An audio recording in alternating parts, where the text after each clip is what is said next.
тема, която преди малко ви анонсирахме. Ще се стопим ли като население при положение, че изчезваме най-бързо в цяла Европа?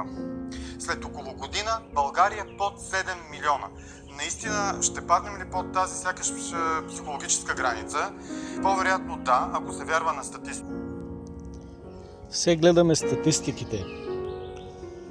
Все обичаме да се преструваме, че всичко е въпрос на безпристрастна наука и никой не гледа и не търси истинските причини за това, което става. Тази статия, както и други материали по този въпрос, и други изказвания и репортажи, е пълна със статистики, които може би и да не знаем съвсем точно, ние усещаме вътрешно какво означават.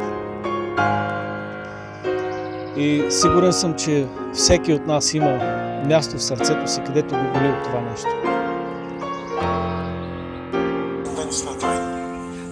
Връщат ли се родилките да раждат второ или трето дете?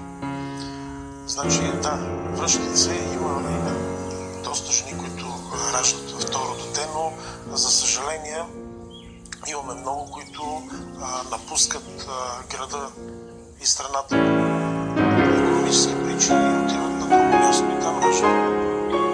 Това ли е основният проблем?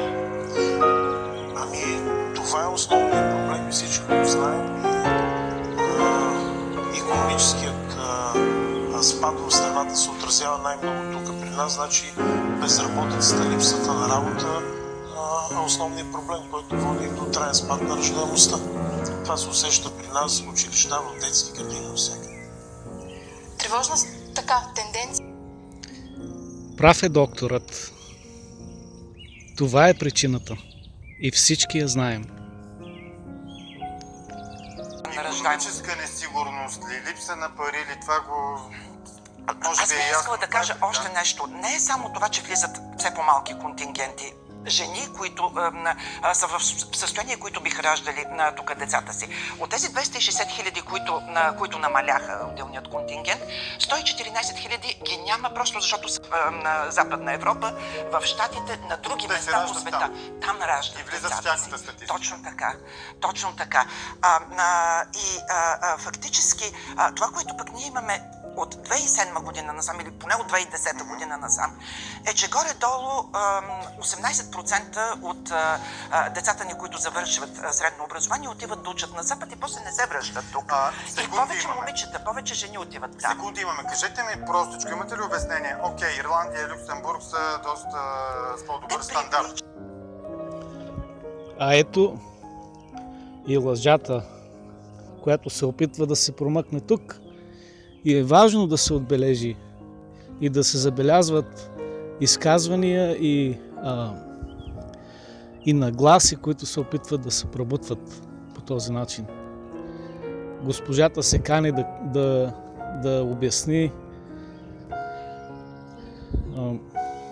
успеха, по-високия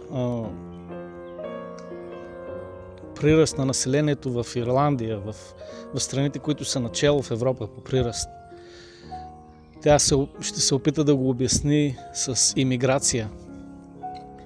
С това, че виждате ли, те създават по-добри условия на имигрантите да останат.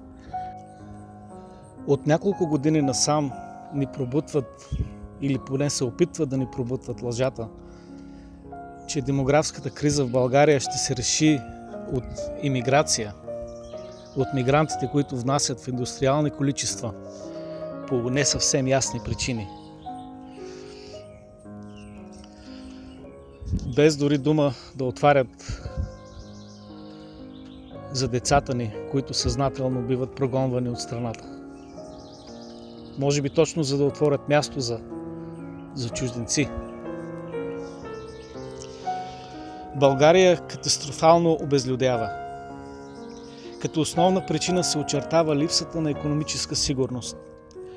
Това е така от липсата на работни места, което пък се дължи от липсата на работодатели. Корупцията на властта и организираната престъпност не позволяват на добронамерени предприемачи и инвеститори да създават индустрии и работни места. Всеки опит за напредък се удавя в блатото на рушвети и рекети.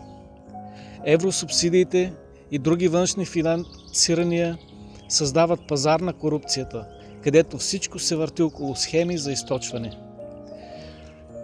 Това поддържа в движение месомелачката на безнаказаната корупция, в която падат и добронамерени предприемачи и инвеститори. Прихода от производство и данъци от потребителската активност на хора, получаващи заплати, е заменен с зависимостта от чужди субсидии. Също както зависимостта на наркоман от наркопласьор. Бабаите и мошенници дивашки унищожават бъдещето на България, щедро насърчавани от враговете й. Децата, родителите, братята и сестрите ни са принудени за прехраната да слугуват по чужди държави, а лумпените и крадците си седят у дома по тасмата и обират каймака от горбечийските, изкарани с лишения, сълзи и болка в сърцето пари, заделени с обич за милите им хора, останали у дома.